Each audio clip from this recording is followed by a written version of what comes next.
There was scoffing and some outrage in many quarters when my next guest pitched back in January that a Hillary Clinton comeback might be the Democrats' best hope for the 2024 election.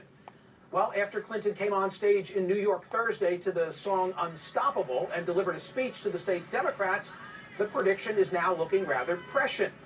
As the New York Post puts it, Hillary Clinton sounded an awful lot like a presidential candidate Thursday during a speech to New York Democrats that mentioned Donald Trump, January 6th, and Fox News more times than Governor Kathy Hochul, whom she was ostensibly there to endorse.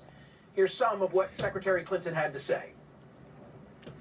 We can't get distracted, whether it's by the latest culture war nonsense or some new right-wing lie on Fox or Facebook. By the way, they've been coming after me again lately, in case you might have noticed. It's funny, the more trouble Trump gets into, the wilder the charges and conspiracy theories about me seem to get. Joining me now is Douglas Schoen. He's a Democratic pollster whose past clients include Bill Clinton and Michael Bloomberg. He was the co-author of the recent book, America, Unite or Die. Doug, in January, you and Andrew Stein, quote, a perfect storm in the Democratic Party is making a once unfathomable scenario plausible, a political comeback for Hillary Clinton in 2024. Is this what you had in mind? It's exactly what I had in mind. This is a relaunch of Secretary Clinton. This was a partisan stem winder.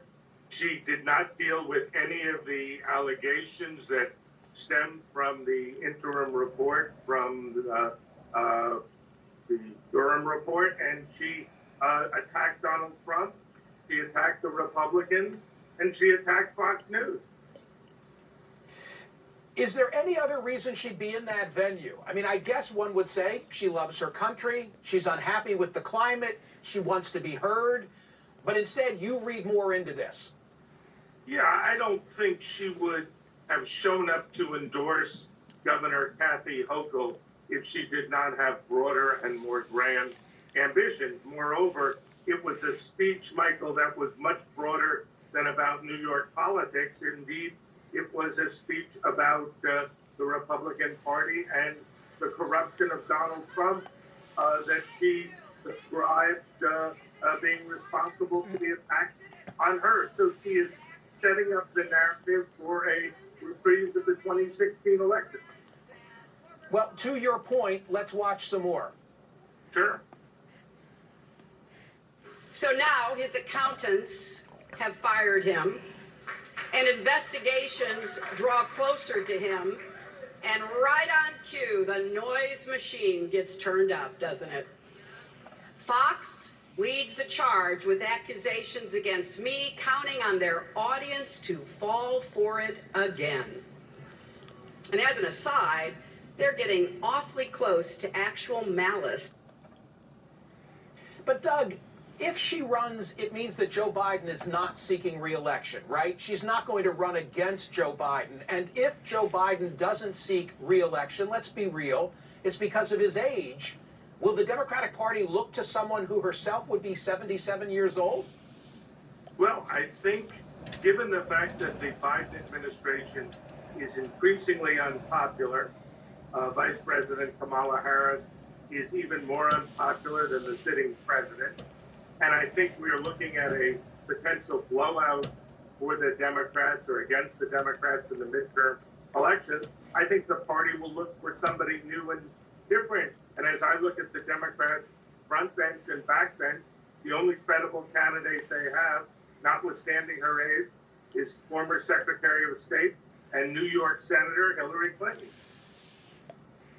If it's not Biden and Kamala Harris wants it, and I presume that she does, I imagine there'd be a lot of pressure brought to bear on other potential Democratic candidates on the grounds that they stand the risk of denying America's first female and female of color who could be president. But maybe Hillary Clinton gets a pass from that. In other words, I think it's hard for Elizabeth Warren. I think it's hard for Amy Klobuchar to step out in opposition to Kamala Harris if that's the way it unfolds, but maybe not for Hillary. Well, I would agree with that. I think Secretary Clinton has a strong record as a champion of women's rights, certainly a champion of the interests of people of color. And I think Secretary Clinton, who has the ability to raise literally $1 billion and be a credible candidate, I think, and make the allegation, which I think is increasingly believable, that the 2016 election, for a variety of reasons, was effectively stolen from her, whether it be by Jim Comey's late announcement about the emails or other factors. I think she has a credible argument. This was a relaunch, and by all accounts, I think it achieved what she was seeking to do. The final subject. Earlier this week on Fox, it was all about Durham. And then I noted when she laid down this marker in that speech on Thursday, all of a sudden, kaput with all the conversation about Durham. You know the Clintons, even though you're not here speaking for them, and the opinions you've offered have nothing to do with her plans as she has articulated them. But here's the question. When she hears about Durham, does she say to herself, oh my God, who needs this? This is like the new Benghazi. I'll write another best-selling novel and stick around in Chappaqua with Bill? Or does it invigorate her? Michael, it invigorates her. Every waking moment that she thinks about politics, which is a lot of the time, she feels that she should be president, that she'd do a better job than anyone who's been in the office since, and that she was a victim of unfairness in 2016. Bill Clinton feels the same way. He said there's no more qualified candidate for president, including himself, than Hillary. I think they are plotting a return to the Oval Office, and I believe that she is the best possible campaign strategist in the former president, and she is time-tested, shrewd. Your word was defiant. She is motivated and mobilized for another campaign. I am smiling just imagining what that contest could look like. Holy smokes. So far, you seem prescient. Douglas Schoen, thank you so much. Thank you, Michael.